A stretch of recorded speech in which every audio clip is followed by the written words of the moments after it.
बड़े संस्थान चाहे आईजीएमसी है चाहे टांडा है, वहां पर हृदय से संबंधित बीमारियों का इलाज जो आयुष्मान भारत और हिमकेयर योजना के तहत होता था उसको रोक दिया गया, क्योंकि समय पर उनकी पेमेंट नहीं हो रही है लोगों की, क्योंकि ये स्कीमें शायद विपक्ष दल के द्वारा चलाई गई थी। इस तरह की हमारा यह कहना है कि कुछ क्षेत्रों में राजनीति नहीं होनी चाहिए, क्योंकि बीमारी कोई दल देख के नहीं आती, बीमारी किसी पार्टी को देख के नहीं आती।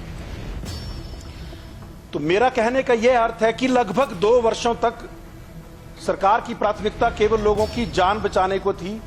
लगभग 6 महीने तक लोगों की मूवमेंट को रोका गया, तो उस दौरान लोगों की समस्याएं सरकार तक नहीं पहुंच पाई। पिछले 3 दिनों से वो पुल बनकर तैयार है, परंतु राजनीति के चलते उस पुल को उद्घाटन को जबरदस्ती लटकाया गया। वहां पर मरीजों को रोका जा रहा है, वहां पर स्कूली बच्चों को घर वापस आने से रोका जा रहा है, क्योंकि जब तक बोला माननीय मंत्री जी उद्घाटन नहीं करेंगे तब तक इस पुल पर आवाजाही नहीं हो सकती। विधायक का कार्य केवल दलगत राजनीति नहीं होता, विधायक का कार्य होता है कि वो अपने विधानसभा क्षेत्र के साथ साथ प्रदेश हित की भी बात करें। अध्यक्ष महोदय, पिछला कार्यकाल 2017 से 22 के बीच का रहा, वो अपने आप में एक अप्रत्याशित कार्यकाल था। इस कार्यकाल में दुनिया ने एक ऐसी महामारी का सामना किया जो शायद ही 100 वर्षों के बाद दोबारा कभी यहां हमारी पीढ़ी को कभी देखने का मौका मिले। तो इस कार्यकाल के दौरान सबको जानकारी है, वो चीजें हमें देखने को मिली। स्कूल बंद, रेलवे बंद, धार्मिक संस्थान बंद, लोगों की आवाजाही बंद, जिसको लॉकडाउन का नाम दिया गया। भारत सरकार के द्वारा एनडीएमए एक्ट 2005 को देश में प्रथम बार 24 मार्च 2020 को लागू किया गया और लगभग 2 वर्षों तक ये एक्ट इस देश भर में लागू रहा। इस एक्ट के प्रावधान की वजह से देश की और प्रदेश की सारी गतिविधियों को रोका गया। मुख्य प्राथमिकता लोगों की जान बचाने को रखा गया। जैसा हमसे पूर्व माननीय सदस्यों ने कहा कि लगभग 3 लाख लोगों को प्रदेश से बाहर जो रोजगार में थे उनको वापस लाया गया, चाहे वो सरकारी क्षेत्र में थे चाहे वो प्राइवेट क्षेत्रों में थे। 2021 की शुरुआत में धीरे धीरे जीवन पटरी पर लौटने लगा और जब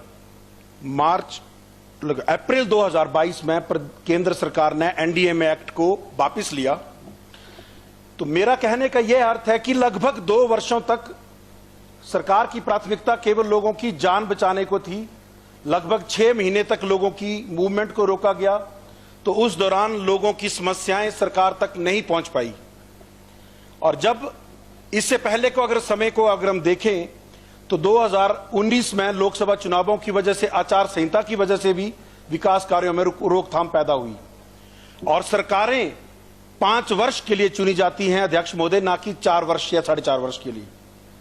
तो सरकार का कार्यकाल जो 5 वर्ष का था, जो पूर्ण बहुमत की सरकार थी, उसने पूर्ण बहुमत के अधिकार के तहत जो निर्णय लिए, उन निर्णयों को बिना कोई सोच विचार किए सरकार गठन होने के दूसरे दिन ही उनको संस्थानों को बंद कर दिया गया। मेरा विधानसभा क्षेत्र एक जनजातीय विधानसभा क्षेत्र है। आज भी हम पर एक पिछड़े होने का जो दाग है वो हम पर लगा हुआ है। मुझे याद है विधायक प्राथमिकता की बैठक के दौरान एक वीडियो वायरल हुआ पांगी घाटी का।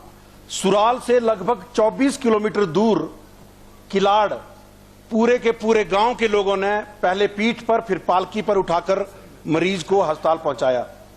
इस तरह की परिस्थितियां प्रतिदिन वहां देखने को मिलती हैं। आज भी अगर आज की हम बात करें तो फरवरी के महीने में एक पुल हमारा टूटा, एक प्राकृतिक आपदा से एक और पुल टूटा या एक दुर्घटना की वजह से पुल टूटा। पिछले 3 दिनों से वो पुल बनकर तैयार है, परंतु राजनीति के चलते उस पुल को उद्घाटन को जबरदस्ती लटकाया गया। वहां पर मरीजों को रोका जा रहा है, वहां पर स्कूली बच्चों को घर वापस आने से रोका जा रहा है, क्योंकि जब तक बोला माननीय मंत्री जी उद्घाटन नहीं करेंगे तब तक इस पुल पर आवाजाही नहीं हो सकती।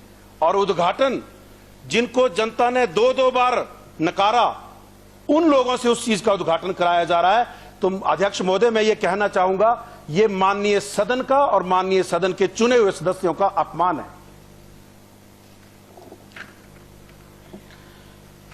हमारे विधानसभा क्षेत्र में, जिस जिले से आप भी आते हैं, चंबा जिला प्रदेश का दूसरा सबसे बड़ा जिला है।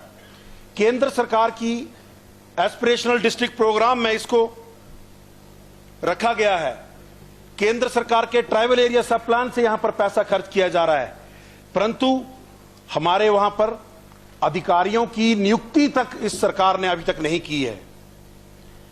मेरे तीनों ब्लॉक में एक भी वीडियो वहां पर नहीं है। जो कर्मचारी हैं उनको प्रताड़ित किया जा रहा है, उनको परेशान किया जा रहा है। और वहां पर जो विकास कार्य हैं, पिछले लगभग 9 महीने से आचार संहिता से लेकर अभी तक के सारे कार्य रुके हैं। लोग जो हैं वो प्रतिदिन जो वो हमसे संपर्क करते हैं कि आप सरकार के पास हमारी मांग उठाएं। मैंने व्यक्तिगत तौर पर कई बार सरकार के पास इस विषय को रखा कि मेरे किसी ब्लॉक में वीडियो नहीं है तो वीडियो के पदों को भरा जाए। अध्यक्ष महोदय, विधायक ट्रेनिंग के दौरान मुझे एक बात सुनने को मिली जो मुझे काफी प्रभावित किया। उस वाक्य ने कि विधायक का कार्य केवल दलगत राजनीति नहीं होता, विधायक का कार्य होता है कि वो अपने विधानसभा क्षेत्र के साथ साथ प्रदेश हित की भी बात करे। मैं चिकित्सीय पेशे से राजनीति में आया हूं और जब से चुनाव का परिणाम आया तब से लेकर प्रतिदिन प्रदेश भर से सैकड़ों मेरे जानने वाले पहचानने वाले लोग मुझे संपर्क करते हैं कि डॉक्टर साहब, हमारा हिमकेयर कार्ड है, हमें इसका लाभ नहीं मिल रहा। डॉक्टर साहब, हमारा आयुष्मान कार्ड है, हमें इसका लाभ नहीं मिल रहा। प्रतिदिन अपने स्तर पर बिना किसी मीडिया को बताए मैंने अपने स्तर पर जो भी संबंधित अधिकारी, चाहे वो स्वास्थ्य सचिव हो, चाहे वो राष्ट्रीय स्वास्थ्य मिशन के अधिकारी हो, उनके अपने स्तर पर उनको इस बात की जानकारी देता रहा हूं कि कृपया करके इस दिशा में कदम उठाएं ताकि लोगों को हो रही असुविधा पर अंकुश लगाया जा सके। परसों की ही बात है, हमारे बड़े संस्थान चाहे आईजीएमसी है चाहे टांडा है, वहां पर हृदय से संबंधित बीमारियों का इलाज जो आयुष्मान भारत और हिमकेयर योजना के तहत होता था उसको रोक दिया गया, क्योंकि समय पर उनकी पेमेंट नहीं हो रही है लोगों की।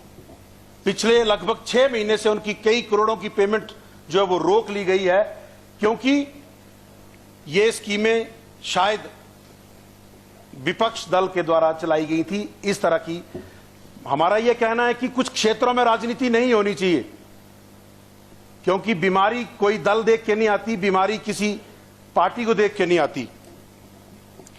अध्यक्ष महोदय,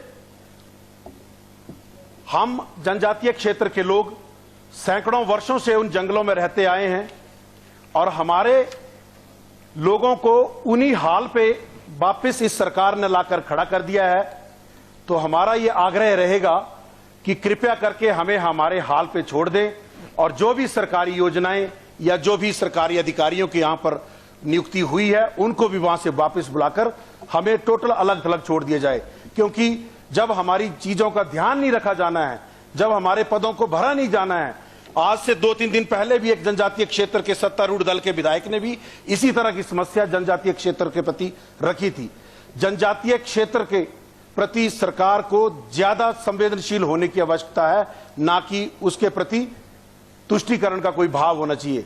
मैं माननीय सदन के सदस्यों को अवगत करवाना चाहूंगा कि हमारे विधानसभा क्षेत्र में भी आप सत्तारूढ़ दल का समर्थन करने वाले लोग हैं, तो जो लोकहित से जुड़े पद थे, चाहे वो एसडीएम है, चाहे वो एडीएम ऑफिस के चाहे वो बीडीओ ऑफिस है, वहां पर जो लोगों को जो समस्या आ रही है वो केवल भाजपा के लोगों को नहीं समस्या आ रही है, वो कांग्रेस के लोगों को भी समस्या आ रही है।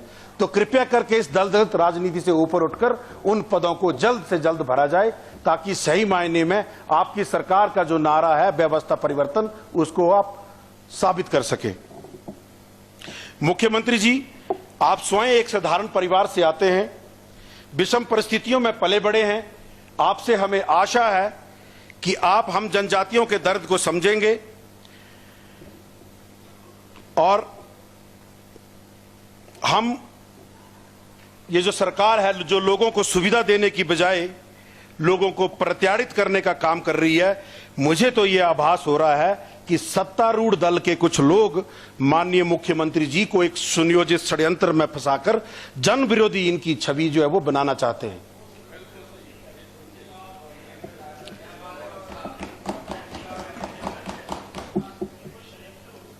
ये अध्यक्ष महोदय,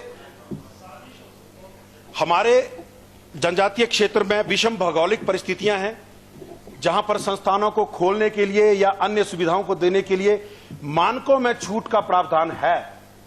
तो मैं आपके माध्यम से सरकार से आग्रह करता हूं कि हमारे जो संस्थान पूर्व में सरकार ने लोगों के हित के लिए खोले थे उनको तुरंत प्रभाव से चालू किया जाए ताकि हमारे विधानसभा क्षेत्र के लोगों की समस्याएं समाप्त हो। डॉक्टर साहब, धन्यवाद अध्यक्ष। Thank you.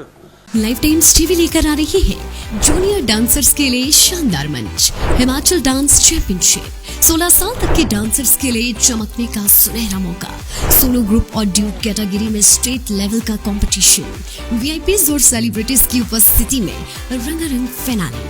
ऑडिशंस की डेट्स जल्द अनाउंस होंगी। देखते रहिए लाइफ टाइम्स टीवी, हिमाचल का सबसे लोकप्रिय डिजिटल न्यूज मीडिया चैनल।